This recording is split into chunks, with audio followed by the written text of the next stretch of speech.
Саламатсыздар ма? Қалқыбай Сартбаев атындағы орта мектебі информатика пәні мұғалімі Дайрабай Олжас. 9-шы сынып. Бүгінгі сабағымыздың тақырыбы Pygame кітапханасы.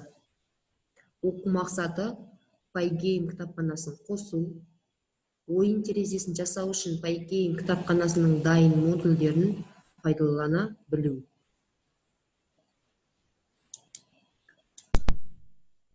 Pygame және оның кітапханасын қалай қосуға болады?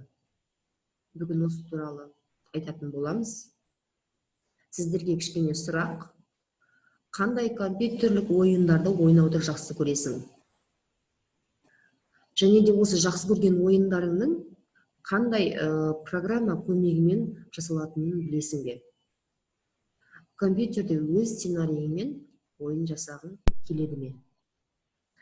Оқушылар осы сұраққа кішкене жауап беріп өтейік. Қысқа және де нақты, тез. Әрине, әрбір адам өзінің ережесімен, өзінің жазған сценарийімен ойын құрып жасағысы келетіні анық. Ендеше назар қойып тыңдаңыздар. Ойын адам баласы ойлап тапқан ең үздік өнертабыстардың бірі. Соңғы 25-30 жыл ішінде компьютер техникасының дамуымен бірге компьютерлік ойындардың сан алуан түрлері пайда болды. Десек те, өзің құрған сценариймен, өзің жасаған ережелермен ойын жасағанға не жетсін? Осындай ойындарды жасау үшін компьютерде графиканы құру қажет. Оған яғни дыбыс қою, анимация жасау, бұлардың барлығы оңай шаруа емес. Осындай ойындарды жасауға қолайлы ортаның бірі Python программалау тілінің Pygame модулі болып саналады. Pygame модуліндегі кітапхана дегеніміз не? Кітапхана не екенін білеміз. Енді біз Pygame модулінің кітапханасы. Бұл функция мен кластер кодтарының жиынтығы. Pythonда код кітапханасын сипаттау үшін қолданылатын термин бұл модуль. Сонымен Pygame кітапханасы бұл 2D ойындарын және де басқа да мультимедиалық қосымшаларды әзірлеуге арналған Python программалау тілінің модулі болып аталады. Біз Python программасын өзімізге орнаттық. Енді бізге Pygame модуліне қалай өтуге болады? Біз Pygame модулін Python программасынан бөлек орнатамыз. Мен сіздерге мына жерде қажетті нұсқаны бердім, яғни адресті. Осы арқылы өздеріңіздің компьютерлеріңізге ғаламтордан көшіріп аламыз. Көшірілген программаны басқару орнату үшін біз Python программасына Pygame кітапханасын орнатып, яғни мынандай командаларды орындаймыз. Бастау, барлық программалар, стандартты, командалық жол. Осы командаларды орындап, командалық қатарға pip install Pygame командасын теріп, Enter пернесін басамыз. Көріп тұрғандарыңыздағыдай, бірінші суреттен Pygame кітапханасы 100%-ға орнатылып, жұмыс істеуге дайын тұрады. Егер де сіздерде Pygame орнатылмаған жағдайда, онда Windows операциялық жүйесіне pip-ті орнату қажет. Немесе Pythonның 3.4 және де одан да кейінгі нұсқаларынан pip Pythonмен бірге орнатылады. Pygame орнатылған соң ойын жүретін терезені жасауымыз қажет. Ол үшін бірінші кодты программаға енгізіп, біз осыны орындаған кезде бізде экранда 640-480 пиксельді қара фонды терезе пайда болады. мінекей екінші суреттегідей, яғни Pygame window, ойын терезесі ашылады. Естеріңізде сақтаңыздар. Pip Pythonда жазылған программалық пакеттерді орнату және де басқару үшін пайдаланылатын пакеттік басқару жүйесі. Бұны жадымызға мұқтап сақтап алуымыз қажет, оқушылар. Кез келген ойын программасын ойыншымен қарым-қатынасқа түсуі керек. Сол үшін Pygame модулінде пайдаланушы қандай да бір әрекетті орындап жатқанын немесе жатпағанын анықтайтын цикл оқиғасы командасын пайдаланылады.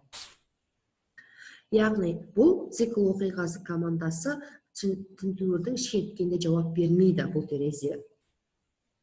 Pygame'де цикл оқиғасы үнемі жұмыс істеп тұрады өздігінен.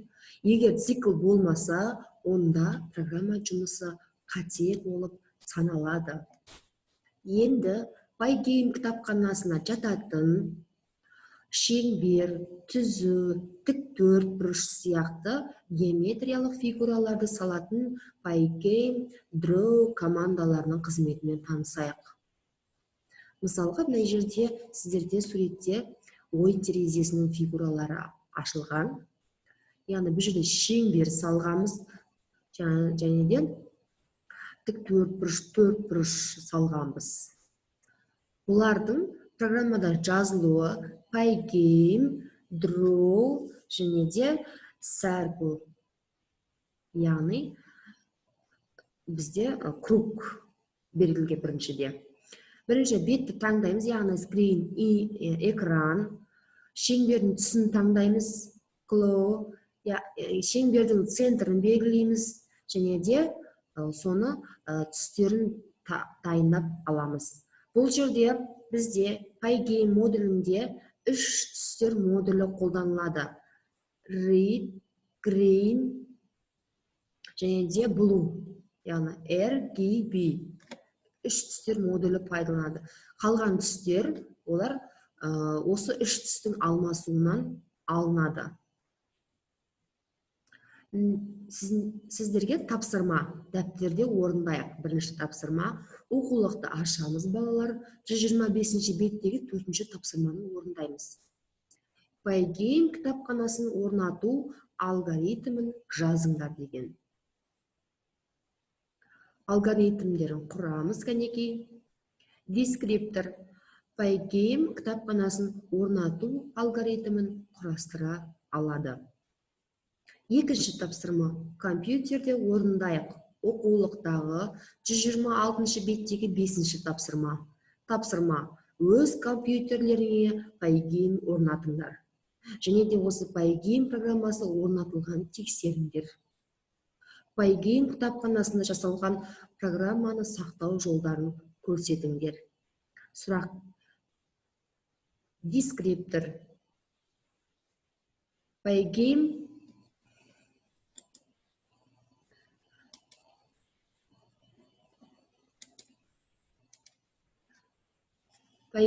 программасын орната алады. Pygame программасының орнатылғанын тексере алады. Pygame кітапханасында жасалған программаны сақтау жолдарын біледі. Тапсырманы орындаймыз, балалар, және де маған WhatsApp әлеуметтік желісі арқылы жібереміз. Орындағанымызды. Сабақты бекіту. Pygame модулінің қызметі қандай? Pygame модулін қалай іске қосуға болады? Pygame'де түстер қалай таңдалады, қалай анықталады? Қандай түстерді пайдаланамыз және де? Осы сұрақтарға маған жауап береміз. Үйге тапсырма. Оқулықтағы 126-ші беттегі Pygame кітапханасы тақырыбын оқу және де 126-ші беттегі 7-ші тапсырманы орындау. Сіздерге қосымша оқу материалдарына сілтемелер жаздым. Осы сілтемелер арқылы сіздер қосымша мағлұмат ала аласыздар. Pygame кітапханасы туралы. Осымен біздің сабағымыз аяқталды. Сау, саламатта болыңыздар.